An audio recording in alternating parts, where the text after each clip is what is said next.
어, 우리 아침 향기에 늘 글 쓰시는 선교사님 중에 볼리비아 선교사님이 한 분 계시는데, 그분은 뭐 볼리비아 지역이니까 새벽 기도를 자기 혼자 해요. 혼자 하는데 그 시간에 매일 아침에 그 경건 큐티 일기를 써요. 쓰는데 그게 한 지금 뭐 7만 명에서 10만 명쯤 나가나요? 그래서 그거 글 읽고 은혜 받고 헌금 보내오고 그러는데 그 인터넷 사정이 너무 나쁘니까 늘상 고장 나고 막 그래. 그러니까 그분이 그 선교사님이 그럴 때마다 아이고 사탄이 나를 흔드는구나 이러면서 그 애타하시는 마음이 제가 드는 그 기억이 나는데요. 지금 뭐 23분이라서 10분만 설교해야 될 것 같아요. 그래서 제가 오늘 아침에도 이 본문이 바르실레와 다윗의 의리를 오늘 말씀을 나누고 싶었는데 이게 내용이 만만치 않아요. 많아요. 뭐 줄거리는 간단한데 그 배경이 만만치 않아 가지고 이걸 한 번에 다 하나 두 번 하나 나누려고 그랬는데 오늘 10분만 하고 내일 토요일 날 한 번 더 우리가 나눌 수 있었으면 좋겠다 생각이 들어서 지금 제가 갑자기 본문을 첫 번째 본문으로 바꾸었는데 지금 이 배경이 조금 있는데 뭐냐 하면은 다윗의 말년에 압살롬이 반란을 일으키죠. 가장 사랑하는 아들 그리고 뭐 그 백발이 머리가 그냥 저기 대단해 가지고 그 정말 자랑스럽게 생각하던 그 압살롬이 아버지하고 불편해지면서 한 3년 동안 백성들하고 작당을 해 가지고 드디어 이제 반란을 일으켜서 다윗을 죽이겠다고 무장을 하고 달려오니까 다윗이 예수님이 그러셨던 것처럼 기드론 시냇가 골고다 골짜기로 다윗이 맨발로 머리를 풀고 울면서 기드론 시냇가를 가는 거예요. 그 뒤에 따라가는 충신들도 다 울면서 가는데 다윗이 아들이 반란을 일으키니까 이거는 뭐 자존심이고 뭐고 없잖아요. 체면이고 뭐고 다 떨어지잖아요. 그러니까 다윗이 맨발로 머리를 풀어 헤치고 하늘을 쳐다보지 없고 내가 부끄러워서 그렇게 울면서 길을 가는데 훗날 예수님도 그 길을 십자가를 지고 울면서 지나가셨던 그 길을 다윗이 먼저 지나가는 겁니다. 근데 아들이 반란을 일으키고 군인들을 조직해서 그냥 좀 하다가 마는 게 아니고 너무 급격하게 따라오니까 다윗이 도저히 할 수 없어 가지고 요단강을 건너서 도망을 가지요. 근데 요단강까지도 따라오는 거예요. 근데 마침 마하나임에 이르렀다. 그러면 이 마하나임은 야곱이 외삼촌 집에 도망갔다가 아버지 집으로 돌아가는데 요단강을 건너서 이제 가나안 땅으로 돌아오는데 거기서 하나님이 보낸 천사의 무리가 천사의 군대가 야곱과 함께 길을 가는 거예요. 그러니까 야곱이 얼마나 용기를 얻었겠습니까? 천사의 무리가 자기를 보위해 준다 이러니까. 그래서 주변에 있는 그 누구도 감히 야곱의 가족을 넘보지 못하는 기적 같은 역사가 있었는데 오늘 다윗도 마하나임에 이르렀다는 거예요. 그 마하나임에 이르렀을 때에 아들도 배신하고 충신들도 어떤 친아들도 배신하고 백성들도 거의 대다수가 배신을 하는 그 상황에서 다윗이 마하나임에 이르렀을 때에 나하스의 아들 소비와 마길과 바실레가 영접하러 나온 거는 겁니다. 근데 이 오늘 본문에서 첫 번째 그 뭐 암몬 족속의 나하스의 아들 소비와 이렇게 나오면은 이거는 그 암몬 족속의 왕이었거든요. 왕이어서 다윗이 암몬 족속을 정복을 했을 때에 이 나하스가 쓰는 왕관이 한 달란트 한 32kg, 34kg쯤 되는 큰 거예요. 그러니까 그 왕을 정복을 했는데 이거는 그 나하스의 작은 아들 소비예요. 그러니까 이 소비는 다윗에게 엄청 원수의 감정을 가지고 미워해야 될 그 사람이 아니에요. 오히려 다윗을 영접하러 나오는 겁니다. 참 의리 있는 사람이지요. 그리고 난 다음에 그 로데발 사람 암미엘의 아들 마길과, 그런데 이 마길은 또 누구냐 하면은 다윗에게 목숨을 나누었던 의형제 그 사울의 아들 요나단 있지 않습니까? 그 요나단과 다윗이 서로 우정을 가지고 사울의 죽임을 피하고 그럴 때에 이 요나단이 이런 말을 했어요. 나의 자손과 너의 자손들이 서로 사이좋게 지내도록 하자. 내가 너를 도와주고 너가 나를 도와주고. 그랬는데 요나단이 사울과 함께 죽었잖아요. 그래서 죽기 전에 이 사울의 왕족들이 도망을 갈 때에 요나단의 아들 중에서 무비보셋이라고 하는 아들이 있는데 너무 급하게 도망가다가 보니까 이 무비보셋을 떨어뜨렸다는 거예요.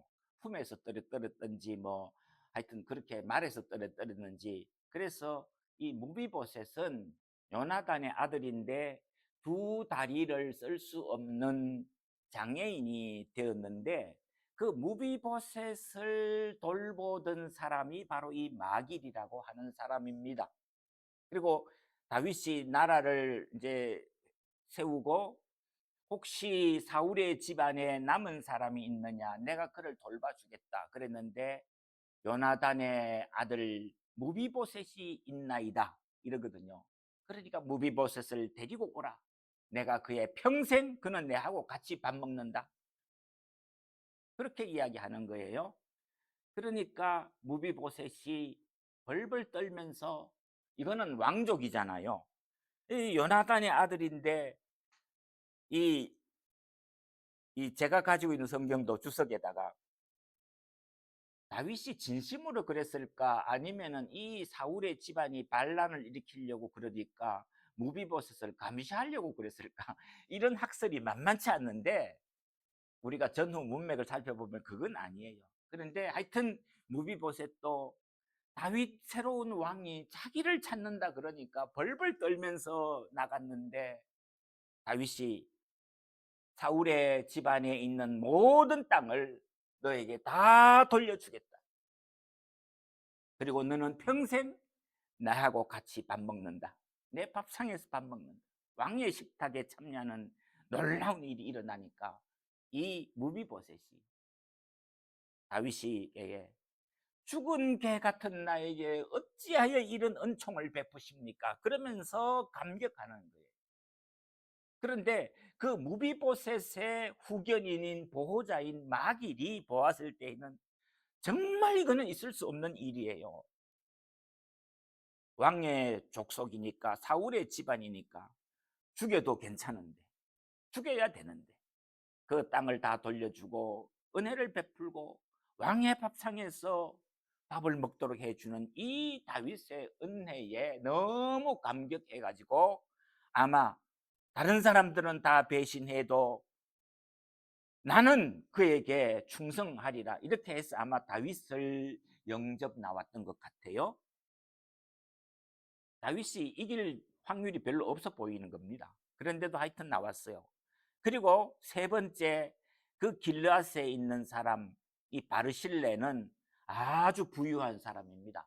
제가 가보지는 않았지만 서울 인사동 그 가면은 한국의 골동품 같은 걸 많이 파는 그 길거리가 있는데, 거기에 가면은 한 가게에 바로 실내에 창고 그런 간판이 붙어 있답니다. 그 주인 보고 물으니까 바로 이 성경이 나오는 바로 실내라는 거예요. 그러니까 왜 하필이면 바로 실내에 창고라고 하는 간판을 붙였느냐 하는데, 그 이야기가 아마 그 주인이 오늘 우리가 읽었는 본문 사무엘하 17장 27절에서 29절 여기에서 은혜를 받은 것 같아요. 28절에 보면은 바르실레가 침상과 대야와 질그릇과 밀과 보리와 밀가루와 볶은 곡식과 콩과 팥과 볶은 녹두와 꿀과 버터와 양과 치즈를 가져다가 다윗과 그와 함께한 백성에게 먹게 하였으니, 이는 그들 생각에 백성이 덜해서 시장하고 곤하고 목마르겠다 함이더라.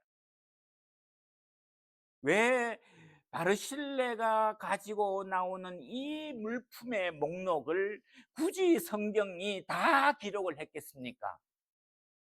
침상과 대야와 질그릇, 그거는 뭐 됐어요. 그 다음에 밀과 보리와 밀가루와 볶은 곡식과 콩과 팥과 볶은 녹두와 꿀과 버터와 양과 치즈. 바르실레가 정성을 다해서 준비했다.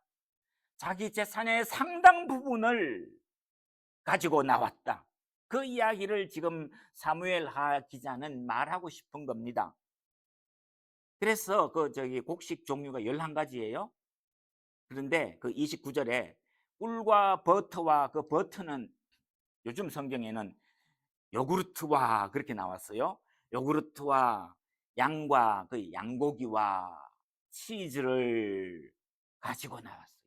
몇 년 묵혀두었는 창고에 있는 귀한 거를 백성들에게, 다윗에게 가지고 나왔던 그 정성을 사무엘하 기자는 기억하고 싶었던 겁니다.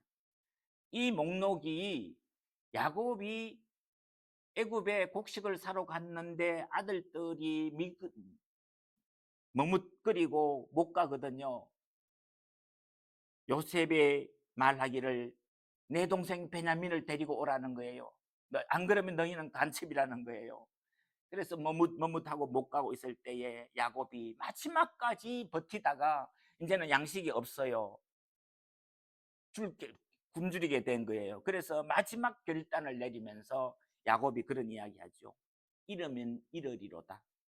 내 막내 아들을 하나님이 데려가시면은, 요셉을 데려가신 하나님이 베냐민도 데려가시면은 내가 순종하는 그거 외에 무슨 방법이 있겠느냐.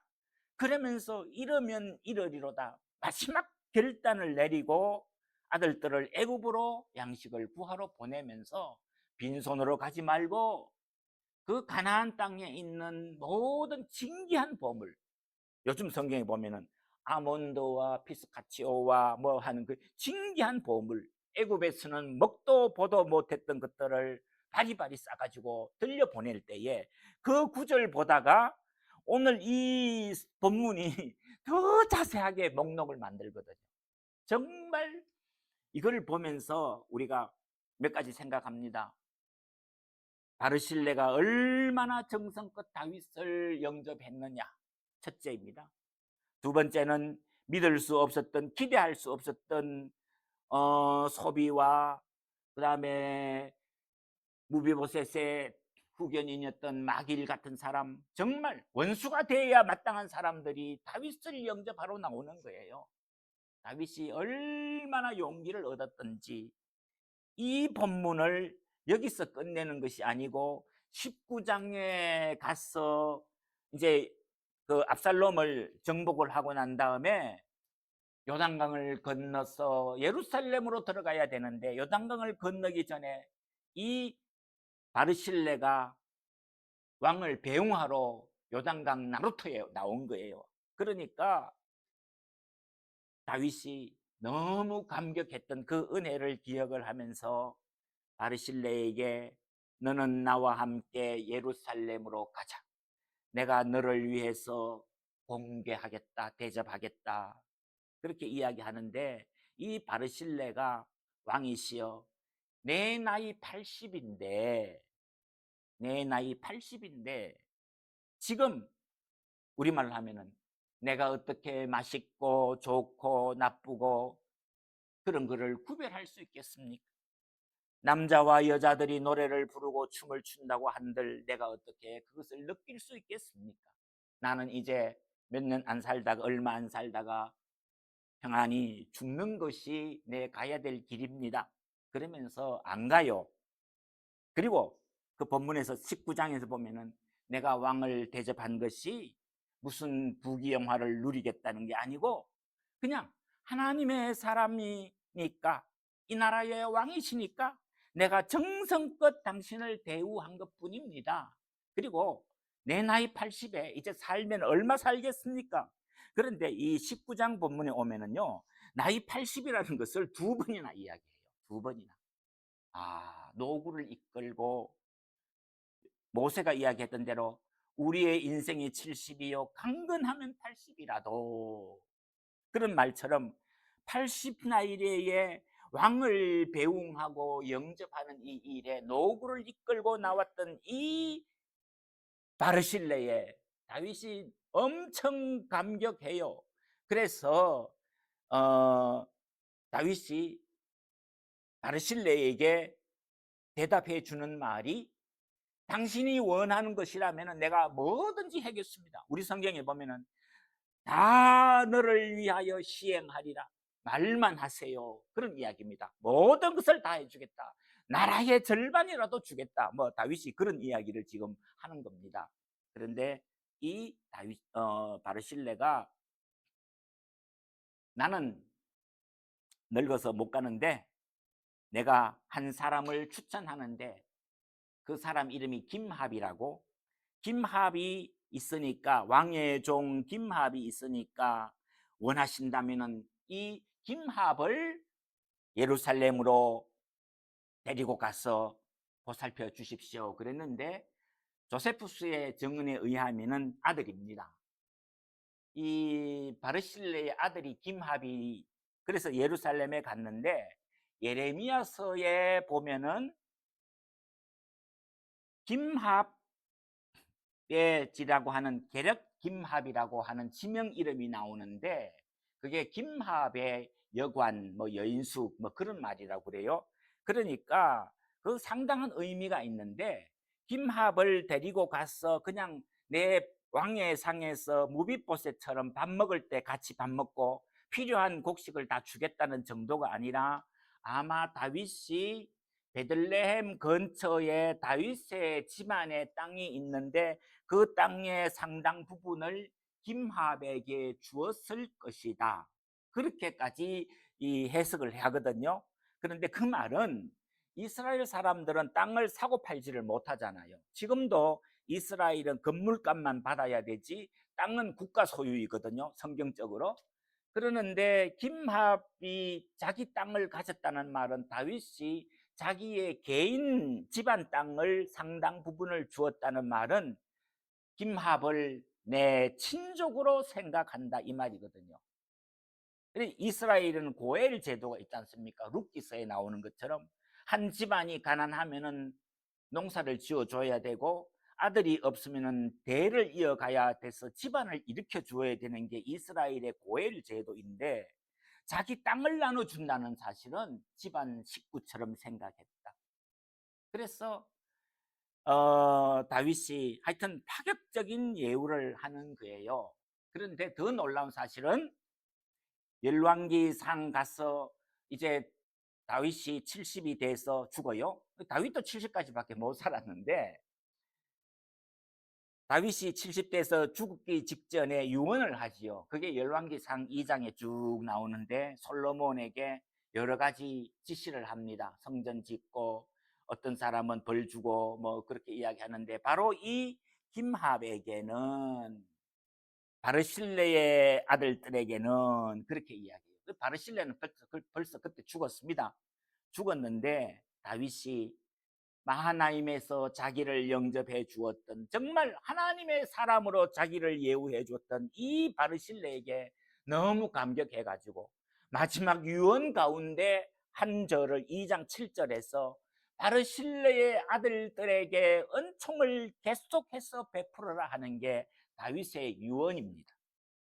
마치 십자가의 예수님이 7마디 말씀을 하실 때에 요한에게, 요한, 내 어머니이다. 나는 부활해서 천국 올라간 이후에도, 성천한 이후에도 우리 어머니와 내 동생들은 살아있으니까 그를 잘 돌보아라. 그 사명 때문에 요한이 예수님의 12제자 중에서는 제일 오래 살았거든요. 죽이려고 몇 번 시도를 했는데도 안 죽었어요. 그런데 그 이유 중에는 바로 예수님의 어머니 마리아와 예수님의 어린 동생들을 돌보는 책임을 요한에게 맡기셨다. 어머니에게도 보소서 여인이여 아들이니이다. 요한을 아들 삼아서 노년을 보내십시오. 그 이야기 하는 거예요. 그래서 십자가의 죽음으로 고통당해야 되는 우리 주님께서 마지막에 어머니와 동생들을 보살피는 그 아름다움을 우리가 기억하자고 그랬을 때에 바로 이 다윗이 죽기 직전에 유언을 남기는데 바르실레의 아들들에게 은총을 베풀어라. 성경을 보면은요, 마음이 넓어져요. 정말 이런 인간의 상상으로는 기억할 수 없는, 생각할 수 없는, 죽기 직전에 내 아들 챙기기 바쁜 때에 바르실레의 아들들을 챙기는 이 다윗의 마음을 우리가 보면서 오늘의 결론은, 다윗에게 그런 마음을 누가 주셨는가? 안 나가도 되는 자리에 바르실레가 자기의 상당 부분 재산을 가지고 나가서 자기 집에 있는 진귀한 생명 같은 보물을 가지고 나가서 갚을 길 없는 도망가는 다윗을 위해서 헌신하는 이 바르실레의 덕성을, 또 무비보셋의 후견인인 마귀를, 자기 집안을 망치게 했는 암몬 족속의 왕족인 소비를 누가 그들의 마음을 움직여서 다윗을 영접하게 해서 다윗을 격려해 주었는가? 하나님의 은혜였다. 정말 인간의 힘으로는 할 수 없는 이 사건을 보면서 우리가 다윗이 위대하고, 물론이지요, 바르실레가 의인이고 바르실레가 의리의 사람이고 물론이지요, 친족의 원수를 갚아도 신통찮은데 다윗을 영접하러 나오는 소비는 어떤 사람이냐, 우리가 이런 이야기 얼마든지 할 수 있는데 결론은 하나님이 저들의 마음을 감동시키셨구나, 하나님의 말씀에 저들은 순종했구나, 위대한 하나님을 우리가 찬송하면서 하나님을 믿는 우리가 어떻게 우리의 성품이 변화되어져 가야 되는가? 야곱이 위대하고, 아니요, 야곱의 하나님이 위대하시고 다윗이 위대하고 물론이지요. 그런데 다윗을 다윗되게 하시는 하나님을 찬송해야 된다. 하나님, 우리가 이 아침에도 하나님을 아버지라고 부릅니다. 우리 주님이 우리에게 하시죠.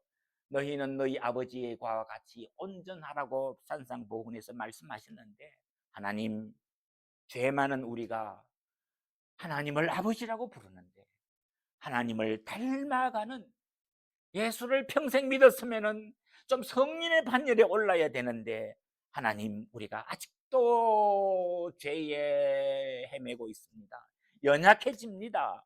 이 아침에 바르실레와 다윗의 언행을 보면서 이 아침에 하나님, 우리도 바르실레와 다윗처럼 하나님의 은혜에 순종하고 하나님의 말씀 앞에 엎드리는 저희들 되게 하여 주옵소서. 이 아침 우리 기도의 제목이 되기를 소원합니다. 기도하십시다. 하나님 아버지, 이 아침에 여러 가지로 어려운 가운데 있어 주께서 우리에게 생명의 말씀을 선포해 주셨는데, 하나님 아버지, 바르실레와 같이 80노구에도 보상해 줄 확률이 적은 다윗을 위해서 자기의 전 재산을 바쳐서 다윗을 영접해 주었던 바르실레와 같이, 또 그 바르실레의 은혜를 입은 다윗이 임종 직전에까지도 그 은혜를 마음에 간직하면서 대를 이어서 의를 나누라고 하는 유언을 솔로몬에게 남겨주었던 다윗의 성품을 보면서, 하나님 아버지, 우리도 인심이 각박하고 조석지변이라고 하는 우리의 연약한 마음들을 굳세게 하셔서 아름다운 이야기로 우리에게 교훈해 주시는 하나님의 음성을 저희들이 마음에 새기면서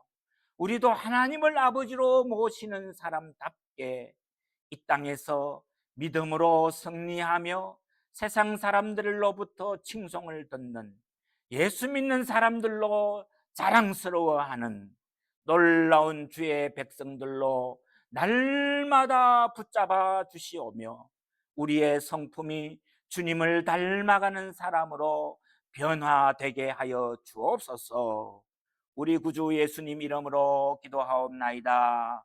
아멘.